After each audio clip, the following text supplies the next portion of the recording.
Ne vous inquiétez de rien.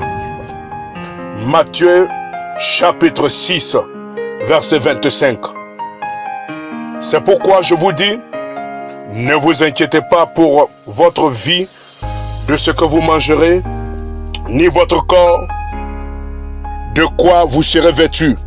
La vie n'est-elle pas plus que la nourriture, et le corps plus que le vêtement? Regardez les oiseaux du ciel, ils ne sèment ni moissonnent, ils n'amassent rien dans des greniers, et notre Père céleste les nourrit.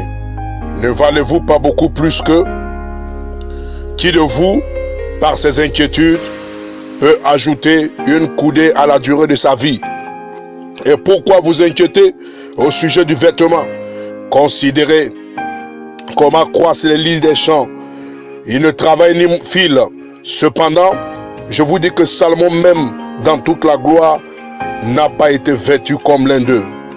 Si Dieu réveille ainsi l'herbe des champs qui existe aujourd'hui et qui demain sera jetée au four, ne vous vêtira-t-il pas à plus forte raison, gens de peu de foi? Ne vous inquiétez donc point. Et ne dites pas, que mangerons-nous, que boirons-nous, de quoi serons-nous vêtus? Car toutes ces choses, ce sont les païens qui les recherchent. Votre Père Céleste le sait et sait que vous en avez besoin.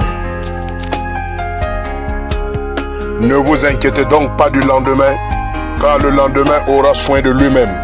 À chaque jour suffit sa peine.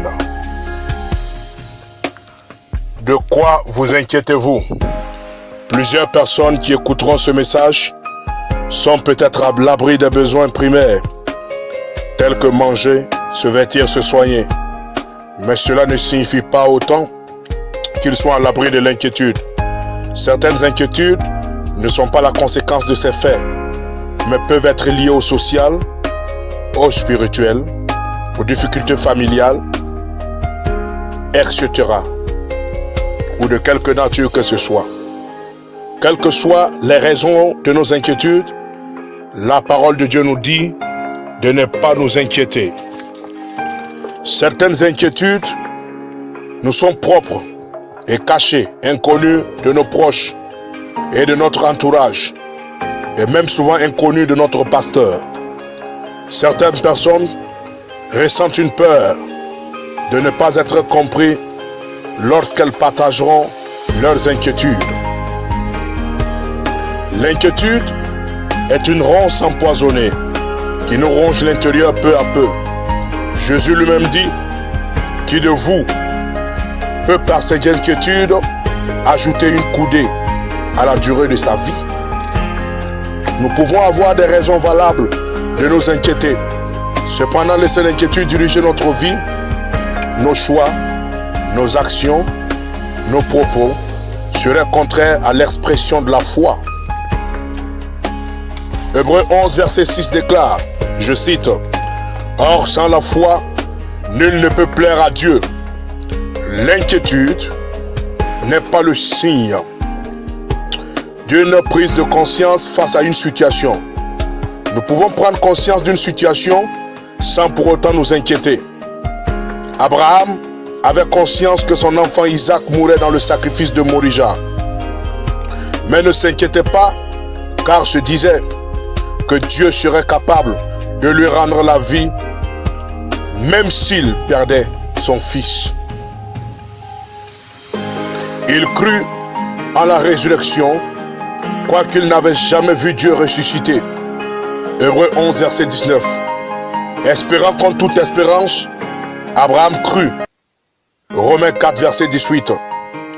L'inquiétude nous met dans une posture non conforme à l'exaucement. L'inquiétude crée sans doute la tristesse.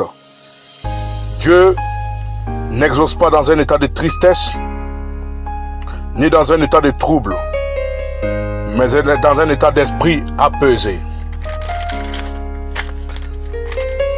Nous inquiéter amènerait le problème que nous vivons à prendre la place de Dieu dans notre cœur.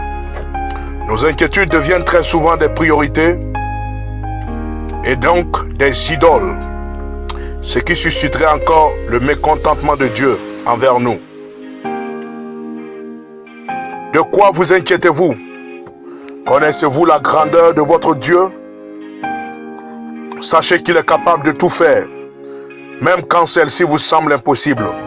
Matthieu 19, verset 26.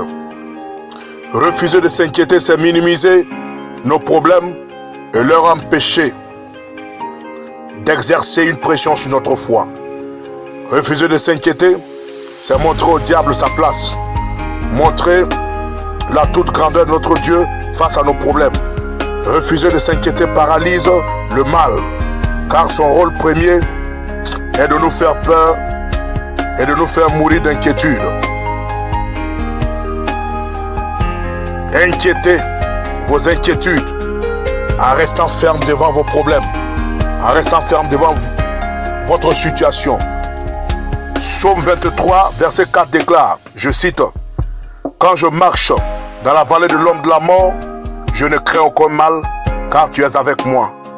Ta houlette et ton bâton me rassurent. » Comme David, montrez aux géants de votre vie que vous avez confiance en votre Dieu.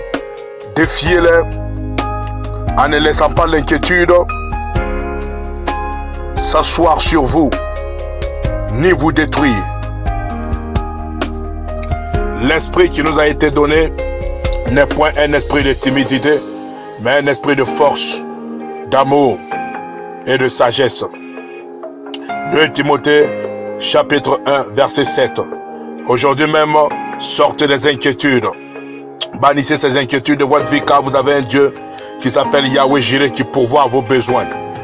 Les bontés de l'Éternel ne sont point épuisées, ses compassions ne sont pas à leur terme.